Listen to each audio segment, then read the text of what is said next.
N ദൈവമേ, നിന്നിഷ്ടം ചെയ്യുവാൻ വന്നിടുന്നേ ഞാനിന്നു മോദമാ. സുപ്രഭാതം. പ്രിയപ്പെട്ടവരെ, ഇന്ന് ചിന്തിക്കാനായിട്ട് നമ്മളോട് പലരും ചോദിച്ചൊരു ചോദ്യമില്ലേ, നീ പള്ളിയും പാട്ടും വചനവും ധ്യാനവും ഒക്കെ ആയിട്ട് നടന്നിട്ട് നിനക്ക് എന്നാ കിട്ടി?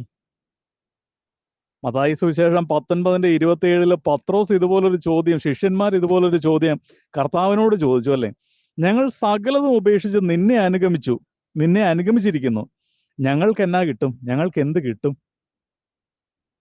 സുവിശേഷവുമായി നടന്ന് കോടികൾ സമ്പാദിച്ച് ബുദ്ധിമാന്മാരായവർ നമ്മുടെ നാട്ടിൽ ഒരുപാട് പേരുണ്ട്. സുവിശേഷത്തിന് വേണ്ടി ഇറങ്ങി സ്വന്തം വീട് പോലും വിറ്റ് സുവിശേഷ വേല ചെയ്ത് കിടപ്പാടം നഷ്ടമാക്കി ലോകത്തിന്റെ ഭാഷയിൽ പറഞ്ഞാൽ മണ്ടന്മാരായവരും നമ്മുടെ ഇടയിൽ തന്നെ ഉണ്ടല്ലേ. ദൈവത്തിന് എന്തെങ്കിലും നമുക്ക് വേണ്ടി ചെയ്യാൻ ഒരു വർഷമോ ഒരു മാസമോ അല്ലെങ്കിൽ ഡെപ്പോസിറ്റ് ഇട്ടിട്ട് അത് മെച്ചുർ ആകുന്നത് വരെയോ കാത്തിരിക്കേണ്ട കാര്യമില്ല. സഹോദരരെ, നമുക്കറിയാലോ, ഇല ചൂടി തഴച്ചു നിന്ന അത്തിമരം ഒറ്റ രാത്രി കൊണ്ട് അതിന്റെ വേര് വരെ ഉണങ്ങിപ്പോയി, തായ് വേര് വരെ ഉണങ്ങിപ്പോയി എന്ന സംഭവം നമുക്കറിയാം. അതേ ബൈബിളിൽ തന്നെ എഴുതിയേക്കുന്നത്, ഉണങ്ങിയ കമ്പ്, അഹ്റോന്റെ ഉണങ്ങിയ വടിയെ തളിർത്ത് പൂത്ത് കായ്ച്ച് ഫലം പുറപ്പെടുവിക്കാനും ഒറ്റ രാത്രിയെ എടുത്തുള്ളൂ എന്നത് മറക്കാതെയും ഇരിക്കാം.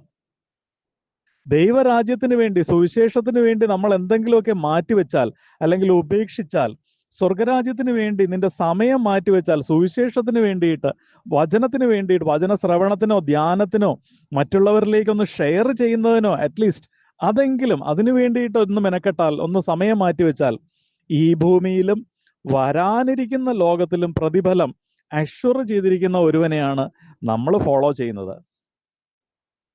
പത്രോസിനോട് ഇവിടെ മറുപടി പറയുന്നത് നമുക്കറിയാം. വള്ളവും വലയും കുടുംബത്തിന്റെ വരുമാന മാർഗവും യഹൂദ പാരമ്പര്യവും ഇതെല്ലാം വിട്ടിട്ടാണ് അവൻ ചോദിക്കുന്നത്, ഞങ്ങൾക്ക് എന്ത് കിട്ടും? ഇവിടെ ഗൾഫിലാണെങ്കിൽ ഫ്രൈഡേയും സൺഡേയും എല്ലാം പലരും കിട്ടാവുന്ന ഡബിൾ ഓവർ ടൈമും എല്ലാം നഷ്ടപ്പെടുത്തിയിട്ടാണ് പലപ്പോഴും പള്ളിയിലും ആരാധനയ്ക്കും സുവിശേഷ വേലയ്ക്കും ഒക്കെ നടക്കുന്നത്. അവരും അല്ലെങ്കിൽ അവരോടൊപ്പം നടക്കുന്നവരോ അവരുടെ കൂട്ടുകാരും ഒക്കെ ചോദിക്കും, നിങ്ങൾക്ക് ഇതിൽ നിന്ന് എന്ത് കിട്ടും? എന്താ ഇതിൻ്റെ അകത്ത് ലാഭം? If you are sacrificing something for the sake of God's glory, ദൈവം ആർക്കും കടക്കാരനല്ല. ഭൗതിക നന്മയെക്കുറിച്ച് ഞാൻ അധികം പറയാറില്ല എങ്കിലും അതിലും ഇടപെടുന്ന ഒരു ദൈവമാണ് എൻ്റെ ദൈവം എന്ന് പറയുന്നതിൽ എനിക്ക് മടിയൊന്നുമില്ല. അവൻ ആർക്കും കടക്കാരനല്ല, അവൻ ആർക്കും ബാധ്യതയുമല്ല. ഒന്നുകിൽ നമ്മുടെ വരുമാനം കൂട്ടിത്തരാനുള്ള മാർഗം കർത്താവ് തെളിച്ചു തരും, അല്ലെങ്കിൽ ചിലവ് കുറയ്ക്കാനുള്ള വഴി പറഞ്ഞു തരും. എന്തായാലും നമ്മൾ തകർന്നു പോകുവാനായിട്ട് അവൻ അനുവദിക്കത്തില്ല. രണ്ടിലൂടെയും ദൈവം അനുഗ്രഹിക്കും. യേശു കൊടുക്കുന്ന ഒന്നാമത്തെ മറുപടി, ഞാൻ നിങ്ങളെ മനുഷ്യരെ പിടിക്കുന്നവരാക്കാം. മറ്റുള്ളവരെ നേടുന്ന നിലയിൽ ദൈവം നിങ്ങളെ ഉയർത്തുമെന്ന്. ലോകം മുഴുവനുമുള്ള വിലയേക്കാൾ ഒരു ആത്മാവിന്റെ വില അതെന്താണെന്ന് ക്രിസ്ത്യാനിയായിട്ടുള്ള നമുക്കറിയാം.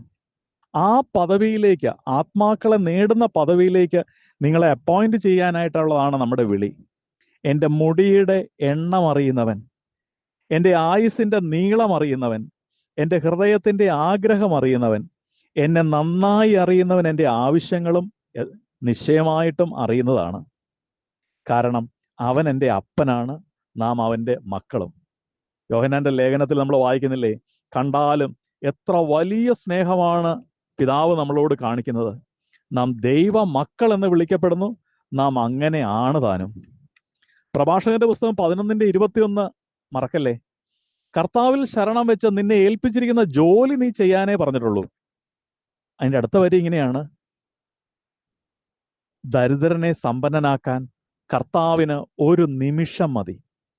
ഉണങ്ങിപ്പോയി എന്ന് നമ്മൾ കരുതുന്ന കമ്പ് അത് തളിർത്ത് പൂത്ത് ഫലം തരുവാനായിട്ട് ഒറ്റ രാത്രി മതി. അതുപോലെ തന്നെ തഴച്ചു വളരുന്ന, ഷോ കാണിച്ചു നിൽക്കുന്ന അത്തിമരത്തെ ഒറ്റ രാത്രി കൊണ്ടാണ് അവൻ ഉണക്കിക്കളഞ്ഞതെന്നും നമുക്ക് മറക്കാതിരിക്കാം.